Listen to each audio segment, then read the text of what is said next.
Ada orang yang syariat nggak dia jalanin, ibadah nggak dia lakuin, akhlak nggak baik-baik amat. Dia punya harta tapi nggak pernah mau haji, punya kelebihan harta nggak pernah bayar zakat, nggak pernah bantu orang lain.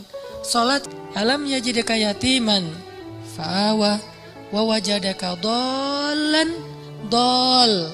Kenapa dol itu kayak panjang bacanya? Karena sesat jauh gitu kan ya. Kita pernah tersesat jauh. Dan tersesat itu bukan hanya soal akidah. Tersesat dalam masalah ketaatan. Kita nggak taat kepada Allah. Tersesat jauh. Sibuk dengan dunia. Kemudian kita foya-foya. Jauh banget dari Allah. Wa wajadaka dhallan fahada. Allah tarik balik kepada kebaikan. Yang harus kita syukuri bukan dolnya. Tapi fahadanya, hidayahnya. Karena kalau kita berpikir untung juga saya dulu pernah nakal, ini bagian dari kita salah paham terhadap Allah. Jadi nggak ada baiknya kita pernah nakal, nggak ada baiknya kita pernah bandel, nggak ada baiknya kita pernah jahiliyah, pernah bikin dosa. Baiknya adalah alhamdulillah kita bisa taubat, bisa hijrah. Dan kalau kita dengar cerita orang-orang yang ngisahin masa lalunya, jangan takjub kepada dianya, tapi kita takjub kepada Allahnya. Ya Allah baik banget ya. Dia udah sejauh itu Allah gak ilfil sama dia. Dia udah sejahat itu Allah gak ninggalin dia. Dia udah sezolim itu sama Allah, mencurangi hak-hak Allah. Allah gak nutup pintu rahmat untuk dia. Allah itu maha baik. Jadi yang kita kagumin tuh Allah yang udah nyelamatin dia dari masa-masa yang sulit. Bukan justru dia, oh hebat ya lo bisa bikin dosa terus taubat. Enggak. Bukan dia yang hebat, Allah yang hebat. Karena betapa banyak orang yang Allah biarkan baro'atun dan matinya dalam keadaan su'ul khatimah. Dan Allah pasti punya alasan yang kita gak mengerti. Yang jelas gak mungkin Allah menzalimi hambanya.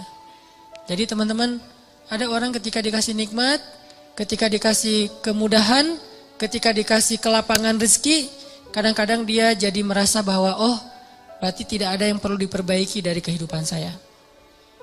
Tidak ada yang perlu diperbaiki dari amal-amal saya. Nggak ada yang perlu diperbaiki dari ibadah saya. Karena nggak ada masalah dalam hidup saya. Seolah-olah dia baru mau memperbaiki diri kalau ada masalah. Bukankah jauh dari Allah itu masalah paling besar? Musibah paling besar dalam hidup kita itu kalau kita jauh dari Allah. Harusnya kita telat salat subuh juga, itu udah sedih tuh. Bukan hari ini telat salat subuh atau nggak salat subuh sampai dijamak dengan duha. Tapi hari ini nggak ada masalah. Nggak ada kerugian, nggak ada musibah, nggak ada kecelakaan, nggak ada masalah dengan pasangan. Oh, jadi aman nih hari ini nggak ada masalah apa-apa. Bukankah masalah terbesar itu bukanlah masalah terbesar kita itu bukan didiemin sama pasangan.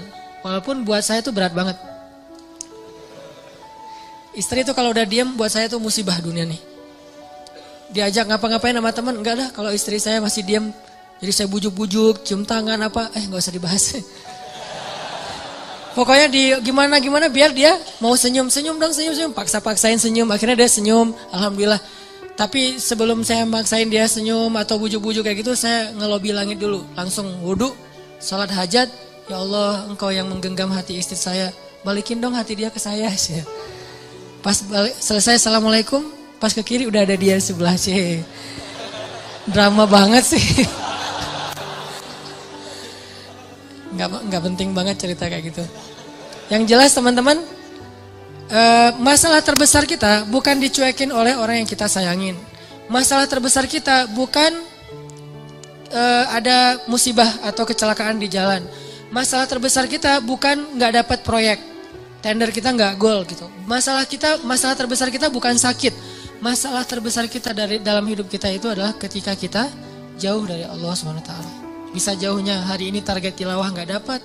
Bisa jauhnya sholat gak khusyuk. Bisa jauhnya sholat kelewat. Bisa jauhnya apalagi akhlak gak benar. Kok jadi hari ini saya kepancing emosi. Bisa jauhnya ada orang butuh pertolongan, ditolong oleh orang lain duluan, bukan kita. Padahal kita butuh nolong dia. Jadi bukan dia yang butuh kita, tapi kita butuh nolong dia supaya Allah nolong kita. Tapi hari ini gak ada yang datang ke rumah kita. Kan sedih tuh harusnya ya. Biasanya setiap hari ada aja yang minta tolong ke saya. Tapi hari ini kok gak ada ya. Itu harusnya jadi masalah besar buat kita. Itu aja udah bisa bikin kita gak kegeeran. Dan nikmat terbesar dalam hidup kita bukan dikasih rezeki, walaupun itu kebaikan. Nikmat terbesar dalam hidup kita bukan dikasih pasangan, walaupun itu ya penting banget. Saya nggak berani ngomong nggak penting, bahaya nanti. Allah cabut lagi kan jadi jomblo, saya kan kasihan. Nggak bisa ngebully orang. Nikmat terbesar dalam hidup kita bukan dikasih pasangan, walaupun itu penting. Nikmat terbesar dalam hidup kita itu bukan kaya raya, walaupun itu pengen sih. Ada yang pengen miskin? Nabi Muhammad yang pengen miskin. Walaupun kita tahu itu baik, tapi kita nggak berani. Kalau berani coba aja doa. Ya Allah, please dong miskinkan saya. Gak ada yang berani kan ya? Yang ada, Allahumma rzuqni rizqan halalan thayyibah, rizqan wasi'an, yang banyak, yang luas, yang halal. Gak ada yang berani, ya Allah kasih saya rezeki yang pas-pasan aja deh, jangan gede, jangan banyak-banyak amat, nanti bingung mau diapain. Gak ada yang berani gitu. Umar doanya tuh pas lagi tawaf, ya Allah beri saya rezeki sesuai dengan kebutuhan saya. Jangan lebih dari itu, jangan kurang dari itu. Ini pertengahan nih. Kayak gini aja kita gak berani. Saya gak berani doa kayak gini nih. Karena kalau dikasih gitu, Allah kok gini-gini amat sih. Karena yang kita butuhkan itu apa? Baju, tempat tinggal. Ternyata ukurannya biar kita gak GR itu adalah siapa yang paling dekat kepada Allah.